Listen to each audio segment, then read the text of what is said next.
Selamat hari Selasa teman-teman. Kita bersyukur kita boleh bertemu kembali dalam PA GKI Emmanuel Malang. Hari ini kita akan meneruskan pembahasan kita dari Matius pasal yang ke-27 ayat ke-45 sampai ke-50.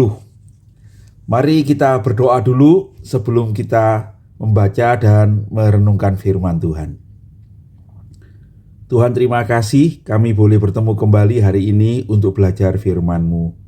Berkatilah dan tuntunlah kami ya Roh Kudus, supaya oleh kebenarannya kami dituntun untuk mengerti hati-Mu dan kami boleh berjalan menurut kehendak-Mu. Tolonglah kiranya Engkau akan menolong hamba-Mu yang akan menuturkan firman Tuhan ini, kiranya lebih banyak daripada yang bisa hamba-Mu dikatakan. Engkaulah berkata-kata dalam setiap hati saudara-saudara juga yang memperhatikan firman-Mu. Kami mohonkan tuntunan ini di dalam nama Yesus Kristus, Juru Selamat kami yang hidup. Amin. Saudara-saudara, firman Tuhan akan saya bacakan dari Matius 27 ayat 45 sampai 50. Beginilah firman Tuhan. Mulai dari jam 12, kegelapan meliputi seluruh daerah itu sampai jam 3. Kira-kira jam 3 berserulah Yesus dengan suara nyaring, Eli, Eli, lama sabachthani. Artinya, Allahku, Allahku, mengapa engkau meninggalkan aku? Mendengar itu beberapa orang yang berdiri di situ berkata, ia memanggil Elia. Dan segeralah datang seseorang dari mereka. Ia mengambil bunga karang, mencelupkannya ke dalam anggur asam, lalu mencucukkannya pada sebatang buluh dan memberi Yesus minum. Tetapi orang-orang lain berkata, jangan, baiklah kita lihat apakah Elia datang untuk menyelamatkan dia. Yesus berseru pula dengan suara nyaring, lalu menyerahkan nyawanya.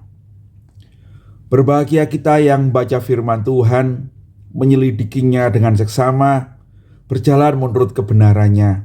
Tuhan menuntun langkah kita untuk mengenal hatinya. Saudara-saudara sekalian, bagian firman Tuhan yang kita baca ini bercerita tentang bagaimana Yesus disalib itu sampai kepada kematiannya. Saudara-saudara, menurut catatan Matius mulai mencatat itu mulai dari jam 12 ya, dan sampai jam 3. William Barclay mencatat bahwa Markus lah yang pencatat paling detail ya di dalam kematian Tuhan Yesus ini mengenai waktunya. Dikatakan begini oleh William Barclay, Markus lah yang paling tepat dalam catatan waktunya. Ia menceritakan bahwa Yesus itu disalibkan pada jam yang ketiga. Jam yang ketiga itu adalah jam 9 pagi. Ya. Dan kemudian ia mati pada jam ke-9, yaitu jam 3 sore. Ya. Jam 9 pagi Tuhan Yesus disalib, dan seperti yang catatan Matius juga, ia mati jam 3 sore. Jadi sesungguhnya Tuhan Yesus tergantung di kayu salib itu selama 6 jam. Nah saudara-saudara, itulah waktu yang diderita Tuhan kita. Ketika dia dalam 6 jam itu mengalami kesakitan, mengalami penderitaannya. Tapi banyak penafsir mengatakan sesungguhnya waktu kematian di kayu salib 6 jam itu cukup cepat begitu ya. Dan kita nanti mengerti bahwa Yesuslah yang menyerahkan nyawanya. Kenapa? Karena biasanya orang disalib itu bisa sampai matinya tuh berhari-hari. Ya, tidak bisa langsung mati karena dia dibiarkan kehabisan darah, kehabisan oksigen, karena penderitaannya itu sampai akhirnya dia mati lemas. Tetapi yang kita lihat di salib adalah bagaimana Tuhan itu mengalaminya dalam 6 jam. Di dalam 6 jam itu saudara-saudara, ada banyak hal yang terjadi. Yang akan kita bahas selama PA ini. Saya akan mengajak saudara-saudara untuk memperhatikan bahwa selama 6 jam itu Tuhan mengatakan 7 kata yang luar biasa. Matius mencatat 2 kata saja, yaitu Eli Eli lama sabachthani. Dan kemudian di ayat 50 itu dikatakan bahwa Yesus berseru pula dengan suara nyaring lalu menyerahkan nyawanya. Jadi dua kata tentang Eli lama sabachthani dan tentang dia menyerahkan nyawanya. Tetapi ada kata-kata lain yang dicatat oleh Injil-Injil yang lain, ya. Saya mencatat saudara-saudara dari catatan yang ada bahwa 7 kata itu dicatat dalam Injil Lukas, Injil Yohanes, dan Injil Matius serta Markus, ya. Yang akan saya ringkaskan begini. Kata yang pertama diucapkan Tuhan Yesus adalah dalam Lukas 23 ayat 24. Ketika Yesus berkata di kayu salib itu, "Ya Bapa, ampunilah mereka, sebab mereka tidak tahu apa yang mereka perbuat." Bapak John Stott itu mengatakan bahwa ini adalah pengampunan dan doa bagi para algojo, orang-orang yang menyalibkan Tuhan Yesus, prajurit-prajurit Romawi yang sebenarnya tidak mengerti apa-apa, tetapi mereka menyalibkan Tuhan Yesus. Yang kedua, saudara-saudara, terdapat di dalam Lukas 23 ayat 43. Ketika ia berkata pada salah seorang penjahat yang bertobat itu, kata Yesus kepadanya, "Aku berkata kepadamu, sesungguhnya hari ini juga engkau akan ada bersama-sama aku di dalam Firdaus." Dan yang ketiga, saudara-saudara, adalah ketika Tuhan Yesus menyerahkan ibunya kepada Yohanes. Tercatat dalam Yohanes 19 ayat 26-27. Ketika Yesus melihat ibunya dan murid yang dikasihinya di sampingnya, berkatalah ia kepada ibunya, "Ibu, inilah anakmu."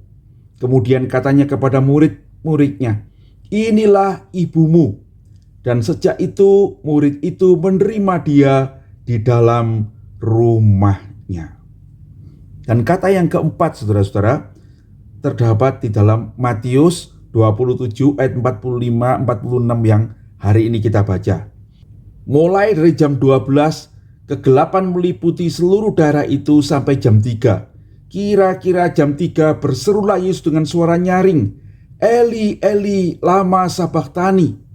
Artinya, "Allahku, Allahku, mengapa engkau meninggalkan aku?" Yang kelima, saudara-saudara, adalah apa yang dicatat dalam Yohanes 19 ayat 28 ketika Yesus merasa haus. Sesudah itu, karena Yesus tahu bahwa segala sesuatu telah selesai, berkatalah ia, supaya genaplah yang ada tertulis dalam kitab suci, "Aku haus." Dan kemudian kata yang keenam adalah sebuah seruan kemenangan yang terdapat di dalam Yohanes 19 ayat 30. Sesudah Yesus meminum anggur asam itu, berkatalah ia, "Sudah selesai." Dan yang terakhir, saudara-saudara, yang tercatat di dalam Lukas pasal 23 ayat 46. Terdapat juga dalam Markus 15 ayat 37, dalam Matius 27 ayat 50, dan dalam Yohanes 19 ayat 30 itu, Tuhan Yesus berseru dengan suara nyaring yang terakhir. Katanya begini, "Ya Bapa, ke dalam tanganmu ku serahkan nyawaku." 7 kata itulah yang dikatakan oleh Yesus Kristus di kayu salib. 7 kata ini luar biasa, saudara-saudara. Sebab biasanya orang yang disalib itu mengerang kesakitan, bahkan mereka itu kemudian berteriak-teriak dan mengutuk, pingsan dan bangun lagi, dan mengerang-erang kesakitan. Karena memang salib itu adalah hukuman yang sangat menyakitkan dan sengaja dibuat begitu untuk menyiksa orang, untuk memberi contoh seperti yang kita tahu, agar orang tidak memberontak kepada kaisar. Tetapi saudara-saudara, di salib itu kemudian tergantung juru selamat kita, Yesus Kristus. Di salib itu dia mengucapkan 7 kata yang luar biasa indah. Pengampunan, kasih, dan kemenangan.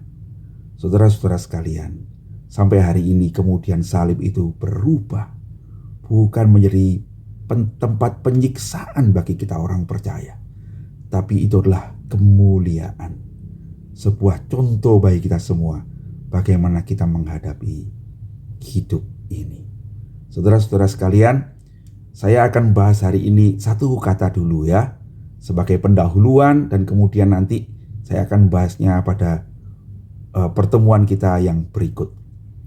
Kata yang pertama yang diucapkan oleh Tuhan Yesus di kayu salib itu adalah perkataan yang ditulis oleh Lukas dalam Lukas 23 ayat 24. Ya Bapa, ampunilah mereka, sebab mereka tidak tahu apa yang mereka perbuat.